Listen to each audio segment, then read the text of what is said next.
UP में विधानसभा के चुनाव में इस बार मुकाबला काफी कड़ा हो चुका है, क्योंकि पहले सीएम योगी आदित्यनाथ के गोरखपुर शहर से चुनावी दंगल में उतरने का ऐलान हुआ, तो अब अखिलेश यादव ने भी चुनावी रण में जाने के संकेत दे दिए हैं। ऐसे में सवाल यह है कि अखिलेश का ये दांव मास्टर स्ट्रोक है या फिर कोई मजबूरी। इस रिपोर्ट में समझिए।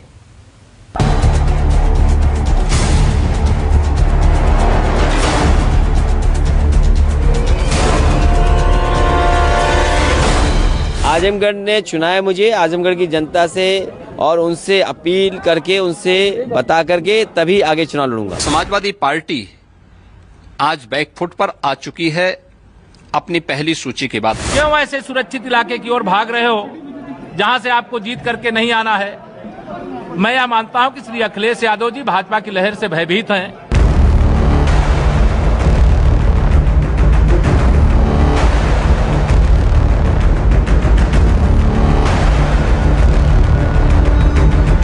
यूपी के सियासी संग्राम की ये दो तस्वीरें काफी अहम हैं। एक तस्वीर में यूपी के वर्तमान मुख्यमंत्री योगी आदित्यनाथ हैं, जो दोबारा सत्ता में आने के लिए गोरखपुर से ताल ठोक रहे हैं, जबकि दूसरी तस्वीर में यूपी के पूर्व मुख्यमंत्री और समाजवादी पार्टी के अध्यक्ष अखिलेश यादव हैं, जो लखनऊ की कुर्सी तक पहुंचने के लिए आजमगढ़ से चुनाव लड़ने का ऐलान कर चुके हैं। यूपी में चुनावी मुकाबला काफी दिलचस्प मोड़ पर पहुंच चुका है।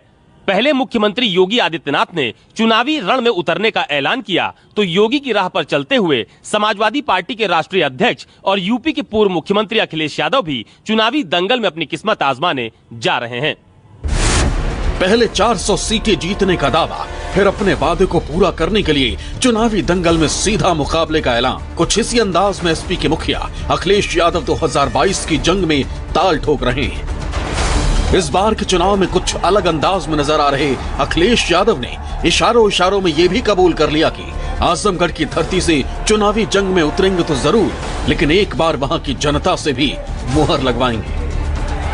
समाजवादी पार्टी बहुत जल्दी तय कर लेगी और बिना आजमगढ़ की जनता के पूछे मैं चुनाव नहीं लड़ूंगा। आजमगढ़ ने चुना है मुझे, आजमगढ़ की जनता से, और उनसे अपील करके, उनसे बता करके तभी आगे चुनाव लड़ूंगा। चुनाव में हर एक व्यक्ति को उतरने का अधिकार है। वे अपनी पार्टी की तरफ से अधिकृत प्रत्याशी बने, ये हमारी भी कामना है, उनको बनना चाहिए।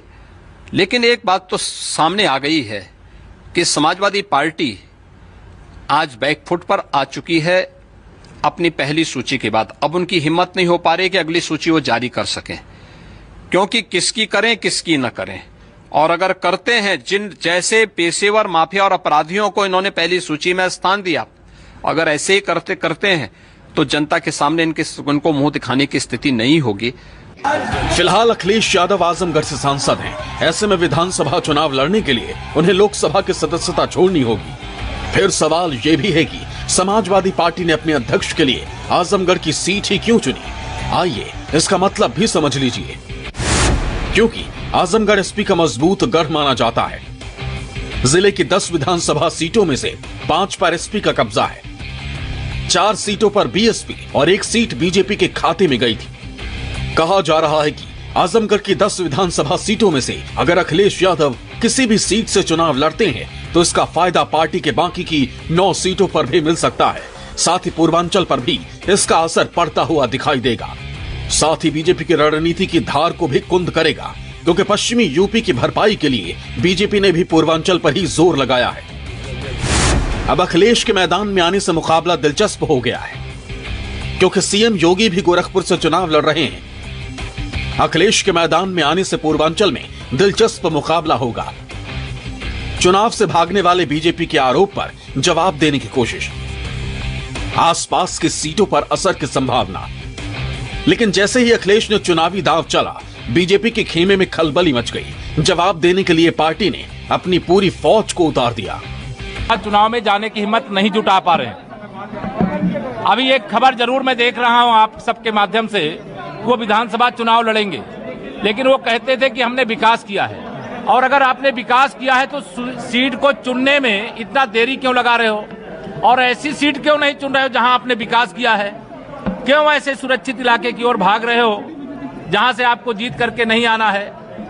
मैं यह मानता हूं कि श्री अखिलेश यादव जी भाजपा की लहर से भयभीत हैं और 2022 के विधानसभा चुनाव में सुरक्षित ठिकाना तलाशने में अधिसूचना जारी होने के बाद इतना समय लगा दिया। एक बात उत्तर प्रदेश में बहुत साफ है कि उत्तर प्रदेश में फिर से कभी भी किसी भी रूप में उत्तर प्रदेश की जनता न कमीशन को, न करप्शन को, न कम्युनलिज्म को बढ़ावा देगी, न उसके इर्द गिर्द सत्ता को आने देगी। और आज इस बात का एहसास उन विपक्ष के चौधरी बनने की जो चौधराहट कर रहे हैं उनको भी इस बात का एहसास है। इसलिए देखिए आपकी कहां से आकर के और विपक्ष की चौधराहट की चूचू के मुरब्बे जैसी जो है वो चाल चल रहे हैं लोग।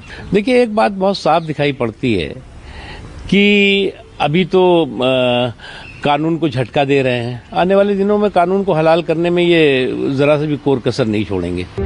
दावा तो ये भी किया जा रहा है कि अखिलेश यादव आजमगढ़ की गोपालपुर विधानसभा सीट से ताल ठोक सकते हैं, क्योंकि इस सीट पर एसपी की मजबूत पकड़ है। 2017 के चुनाव में एसपी का उम्मीदवार जीता।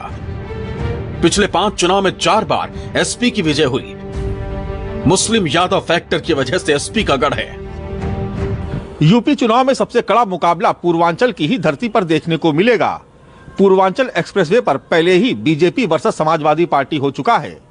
अब मुख्यमंत्री और पूर्व मुख्यमंत्री के बीच चुनावी जंग भी इसी धरती पर होने जा रही है, क्योंकि मुख्यमंत्री योगी आदित्यनाथ गोरखपुर से चुनावी मैदान में हैं, तो अखिलेश यादव भी आजमगढ़ की किसी सीट से चुनावी दंगल में उतर सकते हैं।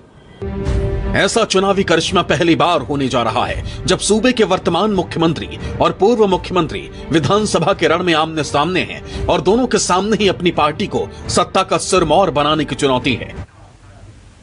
एक ब्रेक के लिए यहाँ पर रुक रहे हैं, बने रहिएगा न्यूज़ 24 के साथ।